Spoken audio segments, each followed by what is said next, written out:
Something that I wasn't the best at when I was still on the tools in commercial real estate was keeping in regular contact with my most valuable clients. And I think part of the reason for that is because I didn't always have enough triggers, enough reasons to initiate contact.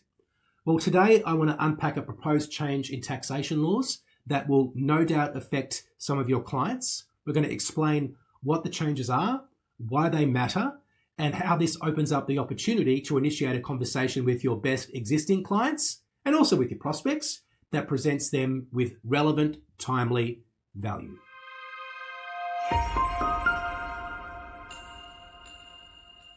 This is Commercial Real Estate Leadership. It's episode 225. I'm Darren Krakowiak. I help commercial real estate principals scale faster by building high-performing teams, attracting premium clients, and installing systems that run without them.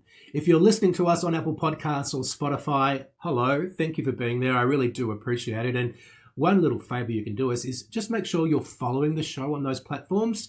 For two reasons. One, it makes sure that you're aware of whenever we do release another episode. And secondly, it helps more people like you discover this content.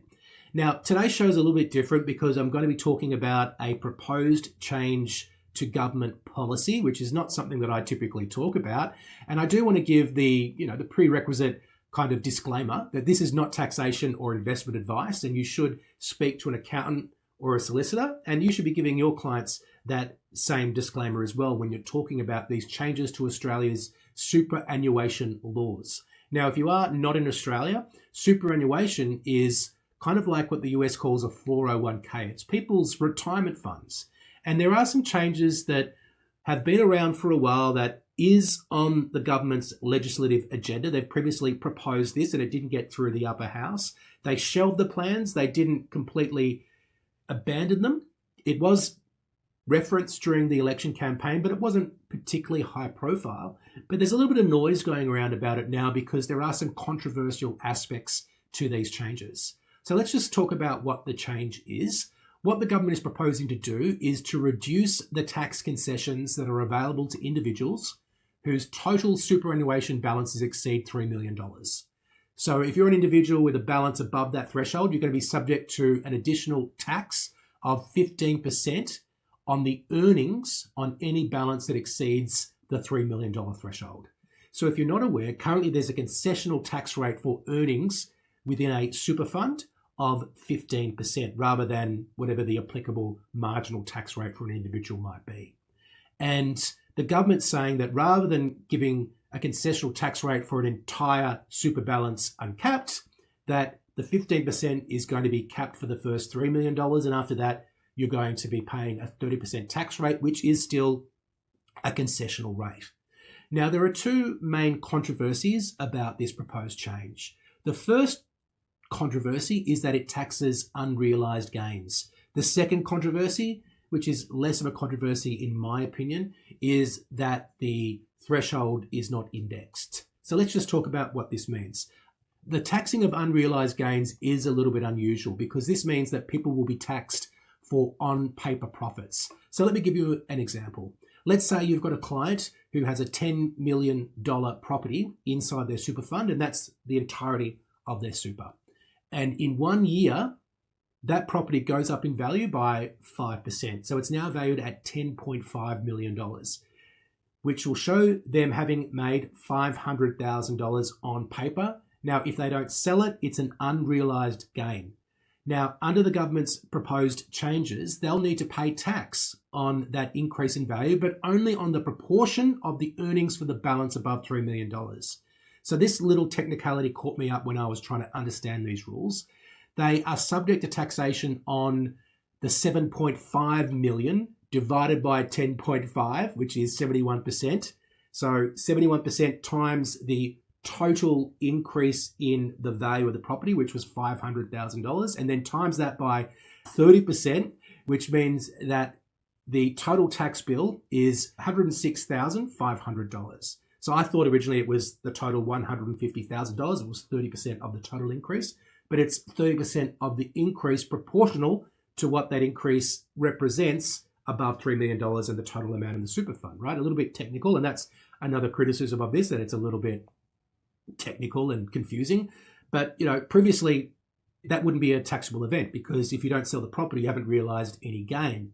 Now, you do pay tax on increased valuations in your property portfolio because of land tax, but I think this is really quite a different principle. So that's the first controversy. The second controversy is the fact that this is not indexed. And people are saying, even though it currently only affects 80,000 people, approximately 0.5% of people who have a superannuation fund have a balance above $3 million, people say, well, over time that will impact more. And of course it will if the threshold is not changed. And I did see an interview with the Treasurer, Jim Chalmers, where he said it would be highly unusual if the threshold wasn't changed in the future. And that is consistent with the principle of income tax thresholds, which are not subject to indexation. So I'm probably less concerned about the indexation matter because I think that it will get changed in the future, because if $3 million doesn't represent an excessive amount in the future from the government's perspective, then they don't want people getting caught up in this. This is for people who are using superannuation as a tax minimisation vehicle. That is the purpose, right? I'm not saying that's a good thing or a bad thing. I'm just saying that is the purpose of the legislation. That's probably why some people aren't familiar with these changes, because it only affects a small proportion. And I guess the mainstream press is kind of treating it like that because it's only affecting a small proportion of people. So we're going to get a little bit in the weeds here about politics. The government previously tried to get this through the Senate. It didn't go through.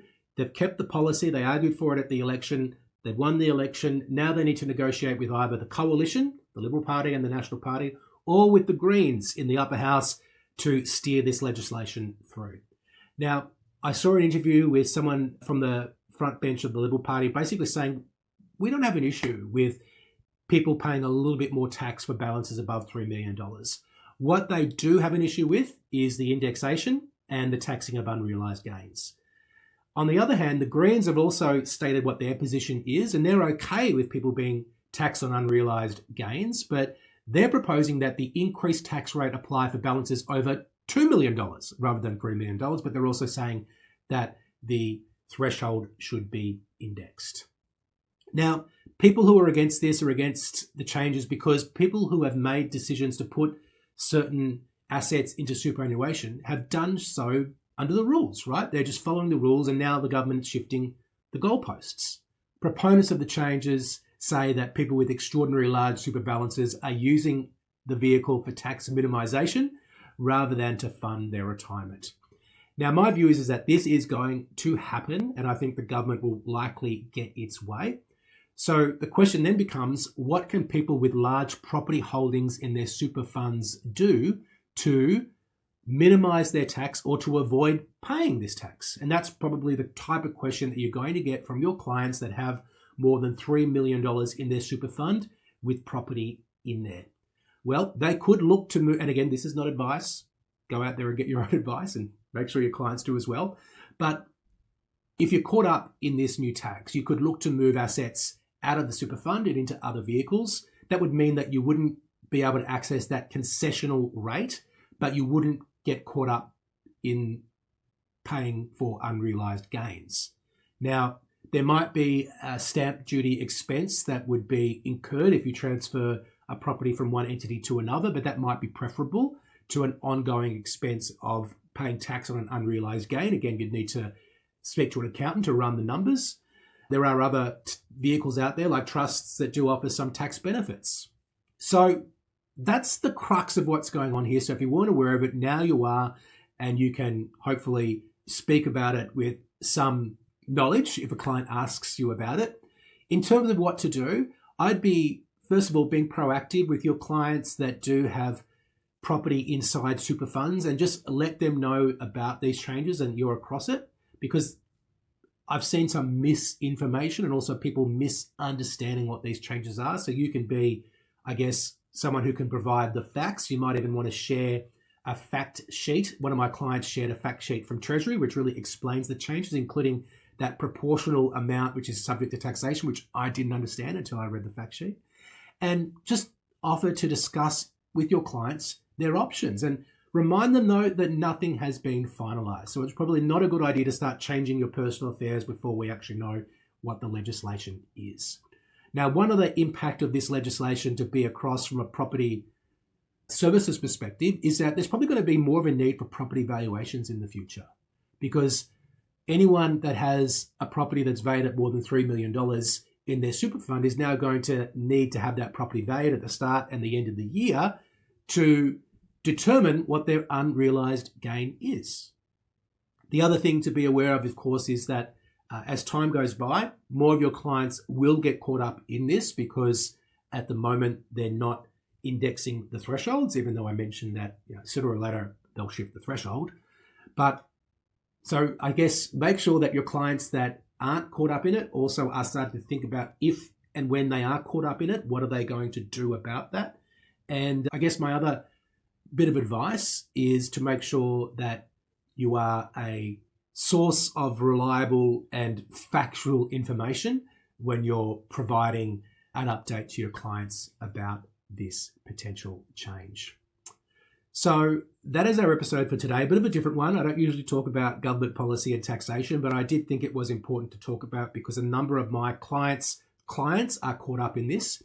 If you are watching this on YouTube and you found this video useful, go ahead and smash that like button for us. It helps the algorithm determine who should be finding this content, and also make sure you are subscribed to the CRE channel. That is our episode for today. Thank you so much for listening, and I will speak to you soon.